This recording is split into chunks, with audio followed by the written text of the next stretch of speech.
नहीं लल्ला, काम तो कई सालों से बंद है। मेरी बढ़ाई हुई चूड़ियाँ कोई पूछता ही नहीं। गांव गांव में कांच का प्रचार हो रहा है।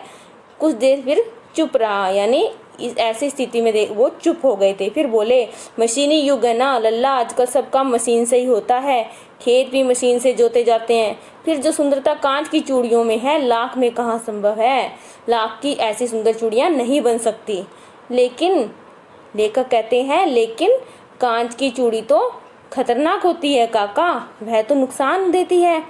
नाजुक तो फिर होता ही है लल्ला। कहते कहते उन्हें अचानक से ही बात करते करते बीच में खांसी आने लगी और वह कई देर तक खांसते रहा।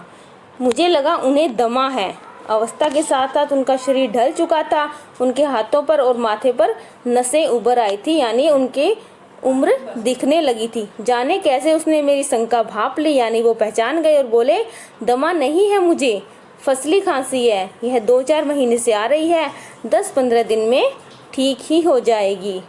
मतलब अब उन्होंने इस बात को, लेखक की बात को समझ लिया कि उसने मेरे बारे में यही सोचा कि उन्हें दमा है, लेकिन उन्होंने कहा यह फसली खांसी है जो जल्दी ही ठीक हो जाएगी। मैं चुप रहा। मुझे उनके अंदर कोई बहुत बड़ी व्यथा यानी दुख छिपा हुआ लगा। मैं देर तक सोचता रहा कि मशीन युग ने कितने हाथ काट दिए। कुछ देर फिर शांति रही जो मुझे अच्छी नहीं लगी। अब मैंने पूछने की सोच रहा था कि आम की फसल कैसी है काका। फिर उन्होंने कहा, अच्छी है लल्ला, बहुत ही अच्छी है। उसने लहलाकर यानी खुश होकर जवाब दिया और अंदर अपनी बेटी को आवाज़ दी, रज्जो, लल्ला के लिए आम तो ले आ। फिर मेरी और मुखातिब यानी मेरी तरफ मुंह करके बोले, माफ़ करना लल्ला, तुम्हें आम खिलाना भूल गया था, जो कि बदलू काका हर बार उसे आम खिलाता था। नहीं नहीं काका, आम तो इस साल बहुत खाए हैं।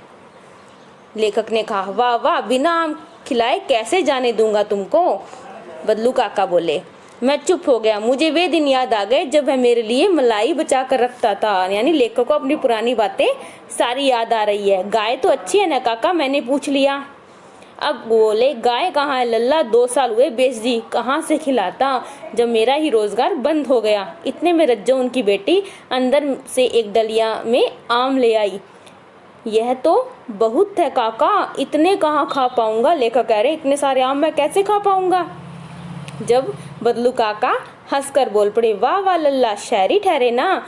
मैं तुम्हारी उम्र का था तो इससे चौगुने आम एक वक्त में यानी एक समय में ही खा जाता था। आप लोगों की बात और है बदलू काका, मैंने उत्तर दिया। लेखक कह रहे हैं, आप लोगों की तो बात ही कुछ और है।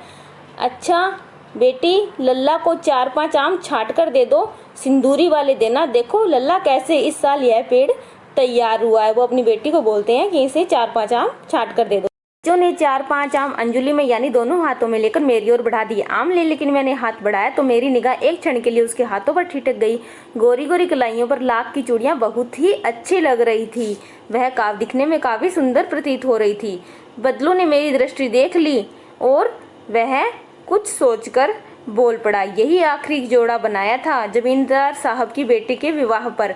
10 आने पैसे मुझको दे रहे थे, मैंने जोड़ा नहीं दिया। कहा शहर से ले आओ, मैं ये नहीं दूंगा। मैंने आम लिए और खाकर थोड़ी देर पश्चात चला आया। मुझे प्रसन्नता हुई कि बदलू ने हार कर भी हार नहीं मानी थी। उसका व्यक्तित्व कांच की चूड़ियों जैसा न था कि आसानी से टूट जाए, यानी कम पैसों के लिए उन्होंने लाख की चूड़ियां देना स्वीकार नहीं था।